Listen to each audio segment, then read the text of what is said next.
Welcome to Club Talk Hurling. Stapleton with Fintan O'Toole here. First off, don't forget to subscribe to us on YouTube. Just click on the bell beside the video as well if you also want the notifications. We'll start off with the Kilkenny hurling final this weekend. James Stephens against Ballyhale. Yeah. They've met 5 times this century. 1 draw, 2 wins each. So they obviously know each other very, very well. Very well matched teams. Yeah, and just on paper, it's all the big names of Kilkenny hurling, isn't it? Like, not only guys on the pitch, but like you've Brian Cody supporting his own club in the stands, you've Henry on the sideline, managing Ballyhale, and then you've so many of the big names still involved and still so much to the fore. I think it was 2010 or 2011 James Stephens stopped like Ballyhale when they first kind of got going and when they'd won a couple of All-Irelands. 2011 they did. So dominant. Yeah, that was the time Owen Larkin scored the 111 yeah, 12 shots. I think that was that the first time, was it 6 in a row or 5 in a row I think Ballyhale were going for at the time or something, But since then, James Stephens would have been probably, I think they were pretty disappointed 2 years ago losing it to Dixborough. Yeah, never got going. City of rivals. No, it was a pretty mad game, wasn't it? There was, I think, 8 goals in it, very high scoring. So yeah, this is kind of a big chance, for especially the likes of, I think, Turlough and Larkin maybe to try and get another county medal. I mean, they've won, they won an All-Ireland club, didn't they, in the noughties, the mid-noughties. So I'd say it would mean a lot to those guys if they're able to get another one. And then the next wave of players like Conor Brown and Luke Scanlon and Earl Brassel that I suppose James Stephens are hoping are going to power the club forward. But very tough task against the All-Ireland club champions who look to be back motoring again. They have a great spine to that team. Having Turlough full back now, he was injured for a while, came in full forward, sort of a bear in the square. Now he's back at full back. Owen Larkin at centre back. So I'm thinking Owen Larkin against TJ Reid, which we'll come back to. Then a young midfield. They have a couple of good players there. Keane Kenny is definitely one of them. Conor Brown centre forward, Scanlon and Brassel, said. And then Matt Root up front as well, who people will remember playing for Kilkenny for a number of years. Very, very consistent club player, Probably he would have had injuries. I think it was hip problems. Yeah, it didn't really maybe happen from a championship level for Kilkenny, but I always think this is about guys that maybe don't quite make it at a county championship level, but are still, really, really good hurlers, brilliant underage, and can be really, really prominent in the senior club scene. And so on the other side of it then, Joey Holden going to be full back. TJ Reid, obviously, what more can you say about TJ Reid at this stage? You'd be repeating yourself. Adrian Mullen, Darren Mullen, his brother, is probably another county player in waiting, possibly. Colin Fennelly. Then, it's so funny with the Michael Fennelly thing. You've got Henry Shefflin, club manager, managing Michael Fennelly, inter-county manager. It's such a weird dynamic. And you wonder, ultimately, how, will Fennelly, would he be able to keep on going to that level of commitment with Ballyhale next year? Very, very tough. Now, very I think difficult. he came on in the semi-final. Yeah, and then even, I suppose, you'd look down the road, if they were to win this, we've seen instances like Davy Fitzgerald's going to be doing this now, starting to prepare for Wexford's 2020 campaign while being involved with 6 Mile Bridge now in a provincial club series. It's happened loads of times. Mickey Graham did it when won a lockdown Cavan. Stephen Radford did it with Corofin and Mayo. But if Ballyhale wins Sunday, Michael Fennelly starting to get going with Offaly for this year, while also playing for Ballyhale. Well, the only thing is, if you were to go all the way and win the club, or get to the club final and maybe win it, it's January the 19th. Exactly, that's going to be a lot harder this year. I remember going back a couple of years, Anthony Cunningham basically drawing a game with Gary Castle, and the following day he was down in Cork. We were interviewing him after they played Galway played Cork in the National Hurling League game, and they were just like, it's a crazy schedule. And then he ended up, I think, having the weekend from hell because he took his Galway team in the first season to play against Kilkenny and got absolutely annihilated. And then Gary Castle, either the day before or after, got well beaten in the replay by Castle. Yeah, it was a horror show. Who do you think will win this one? Very hard to call. Yeah, do you probably have to side Ballyhale though? Probably do because of the class at the top end of the field. And have they got their little maybe stumble out of the way within the group stages of the league? The way they've been winning games recently, and I think that was very impressive what they did to Loughlin Gales last week, the way they pulled away from them, And like a goal after 18 seconds with her ran the show after that. The intermediate final is also on Thomastown against Tullaroan.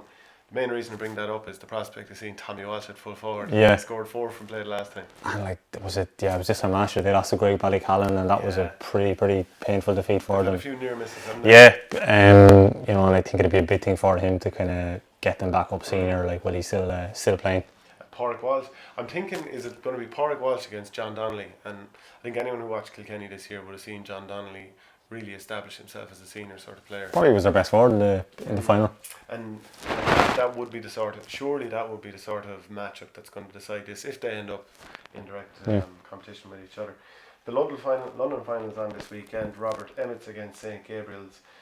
Then the Wexford final, St Anne's against St Martin's. So we've spoke about it a couple of weeks ago. St Martin's beat St Anne's in the first group game, I think it was, by as many as 34 points. So the idea of turning it around now for that's quite a gap to make up, isn't it? The only thing is, Liam McGovern didn't play that day, Diarmuid O'Keefe didn't play that day, and now Rory O'Connor, he got suspended after, I don't know, was there that much in it? Like, I saw the replay back on TG Car afterwards, the highlight show. I'm not sure if there was all that much into it. I was trying to see has the appeal gone through at this point, but there's no information available at the minute. But if he didn't, is there enough for a 34-point swing with those three players? There's momentum there too, by the way. Exactly. Like this can sometimes happen. A team loses to, you don't know what was going on in the first round. You don't know how seriously maybe teams are taken in the group stages. But like that, you get a bit of momentum and just what it does for a club in winning, your quarterfinal and your semi-final. And then, like Diarmuid O'Keefe it's a very good chance that next Friday he's going to be an all-star winning midfielder, isn't he? And Liam McGovern was very, very good. The fact that he's come back after, it's 2 cruciates he's done now, isn't it? And should have been nominated for an all-star. Yeah, so both of them, massive players to bring into a club setup, and they've kind of all the drive. But like the thing is, the Martins have been, was it 2 years ago that they won it for the first time in a long time? They've been winning kind of minors and 21s, and it's not just Rory O'Connor. There's a whole host of O'Connors that are very, very prominent for them. So you'd still, I still think you'd be siding with them. Michael Verney had a tweet saying about St Martin's man, Mikey Fogarty, that he's a jockey. He rode a winner over hurdles at Turlough on Thursday, his first in over 2.5 years, having hung up the saddle. Better again, he's a key player for St Anne's in the Wexford final against Martins on Sunday. Some boy indeed. I've heard of guys combining different sports, but that's very impressive, isn't it? Like, because you just think of the build and all that. Like, I presume he's kind of a small, kind of a wiry player, getting into the midfield rucks. Tough as old boots. Yeah. The Ulster Club Senior Hurling Championship semi-finals are on this weekend. Schlockneil are against Middletown of Armagh. Hard to look past Schlockneil. Yeah, especially that they've had the couple of weeks, because usually this time of year they're combining the hurling and the football, but getting knocked out of the football, maybe that'll be a bit of a boost to them. Pays the way a bit. Yeah, Dunloy of Antrim are against Ballycran. So Dunloy, I think I watched their final against Cushendall. Yeah, very impressive at times. Like, some really good scores, and I think a lot of these players would have come. Every team obviously has development, but I think they would have had a really good youth setup, and a lot would have come through it. They've kind of links to St Joseph's Primary and St Louis, Ballymena secondary schools. Great facilities there, like 2 pitches, an outdoor 4G, an indoor 4G, gymnasium, weights. It's a club that's taken it very seriously, and a lot of the players from the 90s would have players involved, and they get involved in the setup themselves. Because they kind of slipped away a bit, didn't they? Cushendall kind of came strong. Obviously Lockheed won the All-Ireland in 2012 because there was it 3 times in the 90s they played Burren finals, and then I think they lost to Newtown Challenge as well. So that generation never quite managed to get the one that the prize that they wanted. Yeah, so the Antrim Miners ran the Dublin Miners very close a couple of years ago, and a lot of that team, the crux of that team would be Dunloy, like Keelan Malloy, Owen O'Neill, Ryan Elliott, Kobe Cunning, which is Conal Cunning, but Kobe, what a name. Eamon Smith, for example, and they've done 4 in a row at minor and possibly 3 in a row at under 21, so they're definitely a common team. So I'd say most people would be expecting Dunloy to come through that, but sure, there's no guarantee in the club championship. Yeah, you'd imagine now if I haven't got out of Antrim, like the Ulster is the big one for them now to get into an All-Ireland semi-final. It'd be interesting this year, the Ulster champions, will it be a benefit to them? I know some have coped successfully, but you've always thought that the long wait, because their championship finishes up so early compared to others, having to wait till February, it's a full 3.5 months, whereas at least just the first weekend of January this year. The Galway semi-finals are on this weekend. Capitagle against Mellows, but first of all we'll talk about Turlough against St Thomas's. Turlough beat Crockwell by 7 points in their quarter-final. Thomas's edged out Tommy Larkins by 2 points. I think that was a late turnaround there because they were behind. But when Turlough met Thomas's in the group stages, it finished 8 points apiece.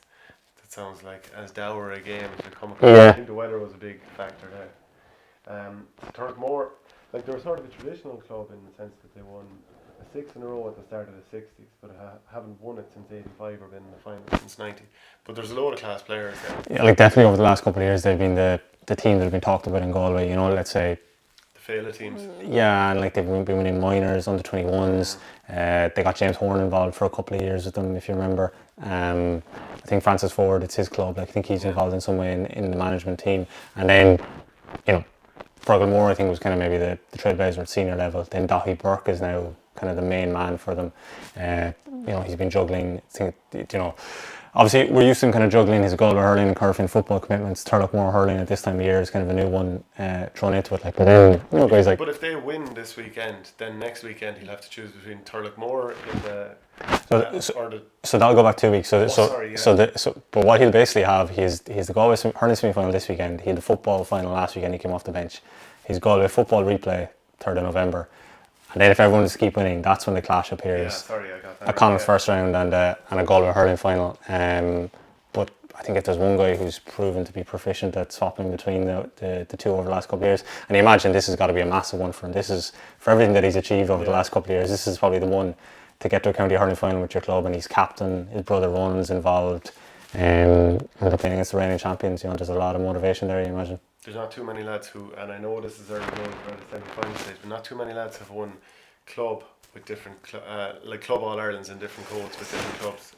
And Curran's the only one that kind of springs to mind, because of the way Galway operates, and guys kind of swap between the two, you know.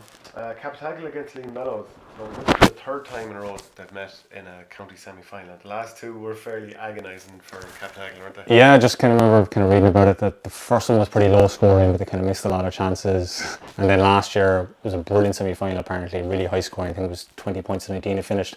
But Captagal were actually up 19-18 in injury time, thought they had it done, and then Lean Mellows somehow managed to dig out 2. I saw there was like a Twitter exchange between the two clubs after the semi-final draw. It was like, look who it is again, and then Lean Mellows replied, we meet again, you know.